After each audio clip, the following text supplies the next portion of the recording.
24/11/2023 की मुरली के की पॉइंट है सतयुगी दुनिया के नज़ारे। कृष्ण तो माता पिता के गर्भ से जन्म लेता है। वह तो सतयुग का प्रिंस है। उसने स्वयं प्रिंस का पद पाया है गीता द्वारा राजयोग सीखकर। कृष्ण की महिमा है 16 कला संपन्न, सर्वगुण संपन्न। उनकी भेंट करते हैं चंद्रमा से। खुद भी समझते हैं कि हम बाबा मम्मा जितनी सर्विस नहीं करते तो दास दासिया बनना पड़ेगा। जब मनुष्य सुख चाहते हैं तो वो भी इस जन्म में होना चाहिए। अब वो तो सतयुगी वैकुंठ देवताओं की दुनिया थी जहाँ सर्वदा सुखी जीवन थी। उसी देवताओं को अमर कहते हैं। ऐसे तो नहीं कि देवताओं की आयु इतनी बड़ी थी कि जो कभी मरते नहीं थे। अब यह कहना उन्हों का रॉन्ग है, क्योंकि ऐसे नहीं है। उनकी आयु कोई सतयुग त्रेता तक नहीं चलनी है, परंतु देवी देवताओं के जन्म सतयुग त्रेता में बहुत हुए हैं। 21 जन्म तो उन्होंने अच्छा राज्य चलाया है। बाप दादा द्वारा दिए गए श्रेष्ठ सम्मान। बाप प्यार का सागर है। उनका प्यार ही यह जीवन है जो तुम बच्चों को पढ़ाकर उच्च मर्तबा दिलाते हैं। त्रिलोकीनाथ माना तीनों लोकों पर राज्य करते हैं। मूल, सूक्ष्म, स्थूल इन तीनों को कहा जाता है। त्रिलोकी इनको जानने वाले त्रिलोकीनाथ त्रिकालदर्शी परम पिता परमात्मा शिव हैं। गीता के ज्ञान और राजयुग से देवताएं क्रिएट होते हैं। मनुष्य को देवता बनाने के लिए बाप को आकर नॉलेज देनी पड़ती है। तो गीता का रचयिता परम पिता परमात्मा शिव है, न कि कृष्ण। परम पिता परमात्मा ही त्रिकालदर्शी तथा त्रिलोकीनाथ हैं। बरोबर ब्रह्मा द्वारा वेदों शास्त्रों का सच्चा सार सुनाते हैं, इसलिए उन्हें सत कहा जाता है।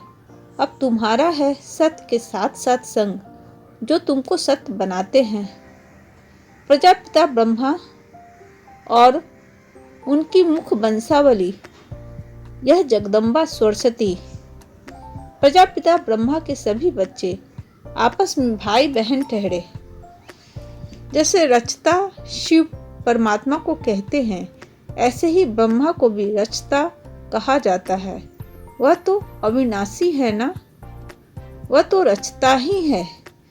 बाकी रचना होती है ब्रह्मा द्वारा। अब ब्रह्मा द्वारा परमात्मा सब आत्माओं को सृष्टि के आदि मध्य अंत तक की नॉलेज देते हैं। यह तुम्हारा ईश्वरीय सबसे उच्च जन्म है जो एडॉप्टेड है। तुम ब्राह्मणों को यह सौभाग्यशाली जन्म है। आज का जो होमवर्क है, मीठे बच्चे, तुम्हारी सच्ची बात का तीर तब लगेगा जब दिल में सच्चाई सफाई होगी। तुम्हें सत्य बाप का संग मिला है, इसलिए सच्चे बनो। कभी कोई गलती हो तो सच बोलना है। सच बोलने से ही उन्नति होगी। तुम्हें अपनी सेवा दूसरों से नहीं लेनी है। अगर यहाँ सेवा लेंगे तो वहाँ करनी पड़ेगी। तुम स्टूडेंट अच्छी तरह से पढ़कर दूसरों को पढ़ाओ तो बाप भी खुश होंगे। कहाँ भी मंदिरों में जाकर भाषण करना चाहिए। घूमने फिरने से भी वहाँ बहुत आते हैं। एक को समझाया तो सत्संग लग जाएगा। श्मशान में भी जाना चाहिए, वहाँ मनुष्यों को वैराग्य होता है। परंतु बाबा कहते हैं, मेरे भक्तों को समझाने से वो फट से समझेंगे तो शिव बाबा के मंदिर, लक्ष्मी नारायण के मंदिर में जाना पड़े। दुख आत्मा ही भोगती है, आत्मा निर्लेप नहीं है, यह लिखना चाहिए। आत्मा को निर्लेप करना रॉन्ग है। यह किसने कहा? शिव भगवान उवाच। यह पॉइंट तुमको नोट करनी चाहिए। लिखने के लिए बड़ी ही विशाल बुद्धि चाहिए। बाप की यह सर्विस है कि अपने तन मन धन से भारत की सच्ची सेवा करो। तुम्हें तो बुलंद आवाज से समझना चाहिए। सच्चाई और सफाई से पहले स्वयं में धारणा कर, फिर दूसरों को धारणा करानी है। एक बाप के संग में रहना है। मनसा सेवा के मुख्य बिंदु। निमित्त आत्माओं के डायरेक्शन के महत्व को जान, पापों से मुक्त होने वाले सेंसिबल भव। जो सेंसिबल बच्चे हैं वो कभी यह नहीं सोचते यह निमित्त आत्माएं जो डायरेक्शन दे रही है, शायद कोई के कहने से कह रही है। निमित्त बनी हुई आत्माओं के प्रति कभी यह व्यर्थ संकल्प नहीं उठना चाहिए।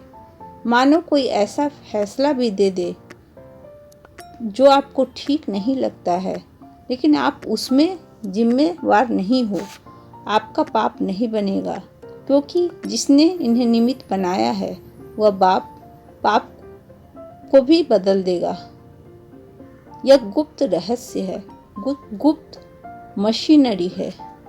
तो इस तरह से आज हमने मुरली के की पॉइंट्स को सुना, जिसमें सतयुग, सोमान, होमवर्क और मनसा सेवा की।